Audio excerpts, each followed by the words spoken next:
A paz do Senhor, meus irmãos. Vamos para mais uma aula do nosso curso, Conhecendo a Bíblia, livro por livro. Estamos estudando os livros de Samuel. Hoje, dando continuidade ao nosso estudo, vamos estudar aqui, a partir desse momento, sobre Davi é perseguido por Saul.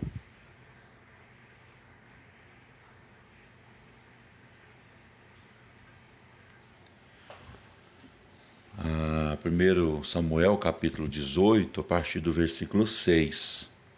É o tema aqui da nossa inicial, da nossa aula, do início da nossa aula. Com as vitórias de Davi, alcance, que ele estava tendo, chegou um dia que os israelitas passaram a dar mais honra a Davi do que a Saul. Por exemplo, a gente tem lá em 1 Samuel, capítulo 18, versículo 7, que enquanto dançavam, as mulheres cantavam. Saul matou milhares e Davi dezenas de milhares. Um violento ciúme tomou conta de Saul. Várias vezes ele tentou tirar a vida de Davi. No dia seguinte a esse cântico das mulheres, onde elas cantavam, Shaul Balafaiv, Vê David, Beriv, Votaiv, ou seja, Saul matou milhares e Davi dezenas de milhares. No dia seguinte a esse cântico, Saul atirou uma lança em Davi, tentando matá-lo, mas Davi desviou-se dessa lança. Saul, por várias vezes, ele recorreu a planos sutis para poder tentar matar Davi, colocando ele em perigo, na batalha. Por exemplo, 1 Samuel 18, 17 a 30, a gente tem ali uma estratégia de Saul, onde ele disse para Davi que daria Merabe, sua filha mais velha, para casar-se com Davi. Mas o dote que Davi deveria pagar seria guerrear contra os filisteus. Na verdade, Saul queria, ou pensava, que Davi morreria nessas batalhas. Quando findou o tempo das batalhas, e Davi achando que ia casar-se com Merabe, Saul acabou dando Merabe a Adriel de Meolá. Em seguida, a outra filha de Saul, Mical, que gostava de Davi, e Saul, sabendo disso, disse para Davi que daria Mical em casamento a ele, mas teria um preço, o dote, que seria 100 prepúcios filisteus. Davi reuniu alguns soldados, saíram e mataram 200 filisteus. Então ele trouxe os prepúcios dos filisteus e apresentou-os a Saul. Então Saul deu a Davi sua filha Mical.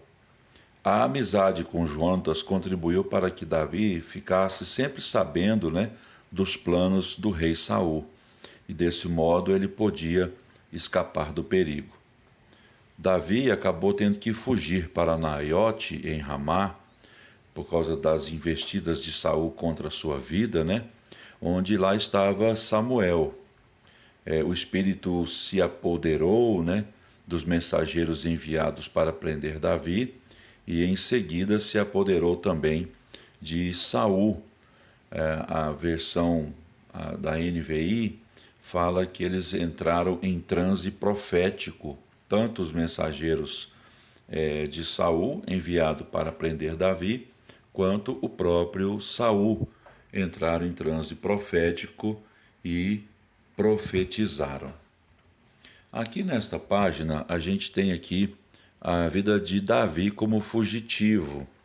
1 Samuel capítulo 21 até o capítulo 23, versículo 29.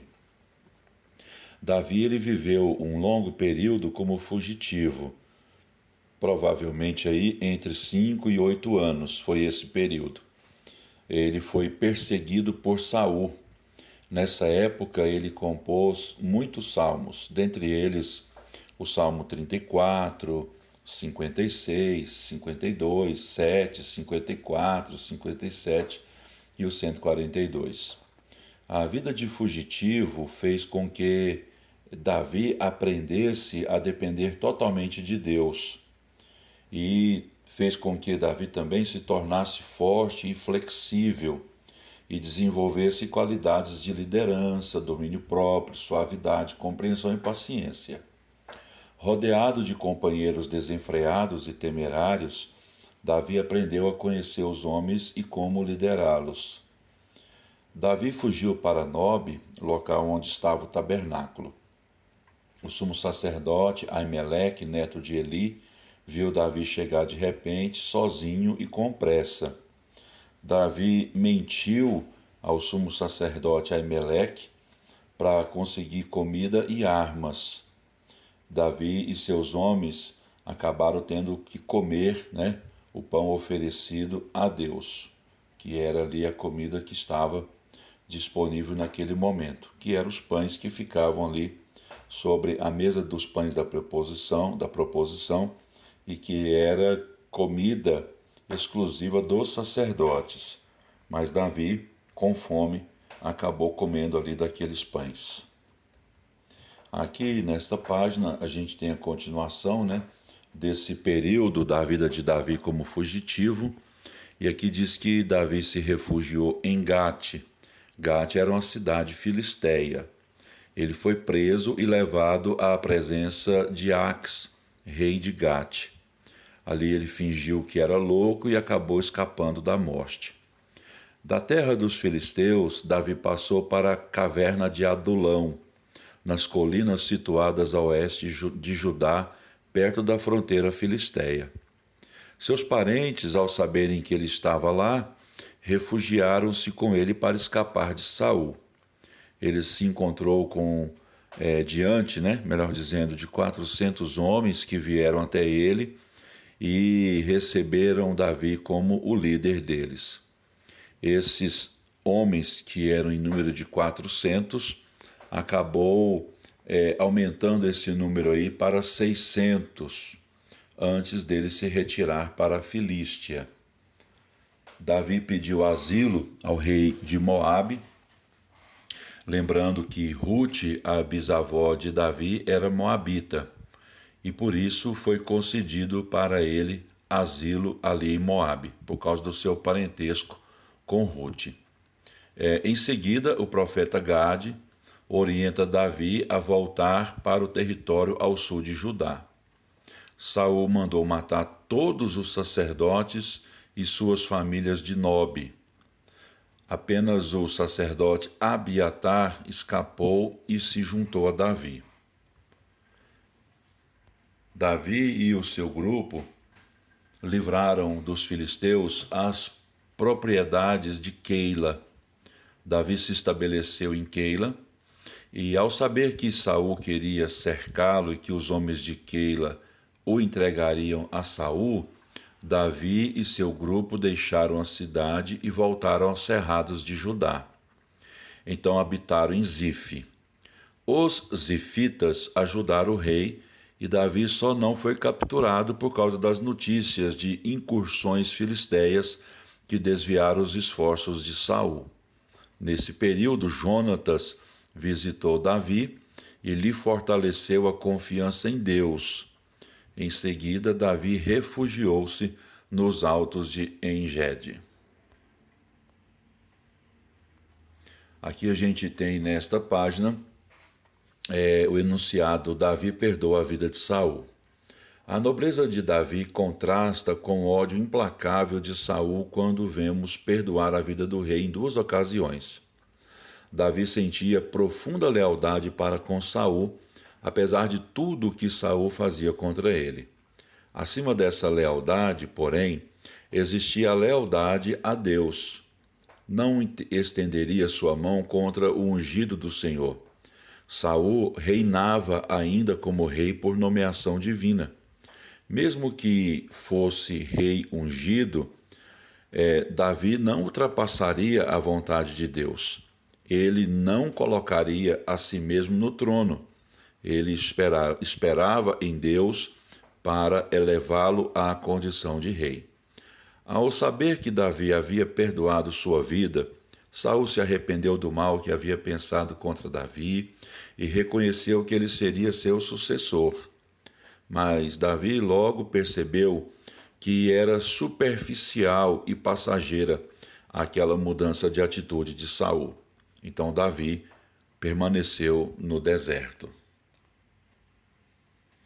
Aqui a gente tem Davi, Nabal e Abigail, capítulo 25 de 1 Samuel. Samuel morreu e a dor de todo Israel demonstra o grande amor e apreço que as pessoas tinham por ele. Samuel havia fundado a monarquia e ungido o maior rei da história de Israel, mas não viveu para vê-lo reinar. Aqui no caso, Davi. A história do contato de Nabal com Davi nos ensina quão difícil era viver com 600 homens numa região desértica, que muitos fazendeiros olhavam com cautela a Davi e seu grupo, que algumas pessoas como Abigail percebiam que cedo ou tarde Davi ocuparia o trono de Israel. Nabal, cujo nome significa insensato, era mesquinho, dominante e alcoólatra. Não tinha gratidão por Davi e seus homens por protegerem seus rebanhos dos ataques das tribos do deserto. Negou-se a dar provisões aos mensageiros de Davi e ainda qualificou Davi e seu grupo de servos fugitivos que tinham o descaramento de esperar que os outros os sustentassem. Então, além de negar provisão, ainda os agrediu verbalmente, os insultou. Então, o que acontece? A rejeição de Nabal provocou em Davi uma violenta ira. A intervenção de Abigail salvou a seu marido e a sua casa da morte. Ela o fez ver, que ele mancharia a sua história, a sua pessoa. Além do mais, ele podia confiar que Deus ia fazer justiça. Abigail empregou as seguintes palavras proféticas: a vida do meu Senhor será atada no feixe dos que vivem com o Senhor teu Deus. Porém, a vida dos teus inimigos ele a arrojará ao longe, como o côncavo de uma funda. 1 Samuel 25 e 29. Convencido já da maldade de seu propósito, Davi quebrou o seu impetuoso voto. Talvez a causa da morte de Nabal tenha sido uma apoplexia, que é um derramamento de sangue ou de serosidade no interior de um órgão, talvez um AVC, um acidente vascular cerebral. Davi tomou por esposa a viúva de Nabal, Abigail, obtendo assim uma ampla herança e ganhando para sua causa o apoio dos parentes políticos de Nabal que habitavam em Hebrom. Davi estava formando um harém, considerado numa sociedade polígama um sinal de poder e riqueza. Quando Davi reinou em Hebrom, ele já tinha 6 mulheres. Ele tinha, segundo Samuel 3, 2 a 5, Ainoã de Jezreel, Abigail, a viúva de Nabal de Carmelo, Maaca, filha de Talmai, rei de Gesur, Agite, Abital e Eglá. Aqui nesta página, vamos ver que Davi esteve vivendo entre os filisteus e quais foram as consequências disso. A confiança de Davi de que Deus o protegeria de Saul na terra de Israel enfraqueceu-se. Ele procurou refúgio em Gate. Ax, o rei, recebeu Davi como seu vassalo. Ele deu a Davi a cidade de Ziclag para que ele e seus homens, suas mulheres e suas famílias morassem. Davi morou em território filisteu por 1 ano e 4 meses. Foi um período de distanciamento para Davi. Não se atribui a ele nenhum salmo nessa época. Faltou pouco para que ele visse obrigado a acompanhar os filisteus numa guerra contra os seus irmãos israelitas. Felizmente, a desconfiança dos chefes filisteus fez com que Ax dispensasse Davi e seus homens daquele dilema que era guerrear contra os próprios israelitas. Talvez isso contribuiu lá na frente para que as tribos não aceitassem de imediato Davi como rei, logo após a morte de Saul e de seu filho. Ao voltar a Ziclag, Davi encontrou o povoado reduzido a escombros e cinzas. Os amalequitas, aproveitando da ausência de Davi e seus homens, levaram cativos as famílias de Davi e dos seus homens. Os homens de Davi estavam a ponto de apedrejá-lo de tanta revolta e amargura contra Davi. Mas 1 Samuel 30, versículo 6 diz: Mas Davi se fortaleceu no Senhor seu Deus.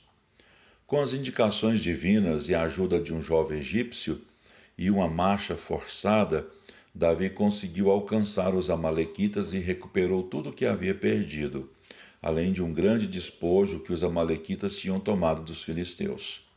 Demonstrou depois seu espírito justo e generoso ao entregar uma porção igual aos soldados que haviam ficado com a bagagem.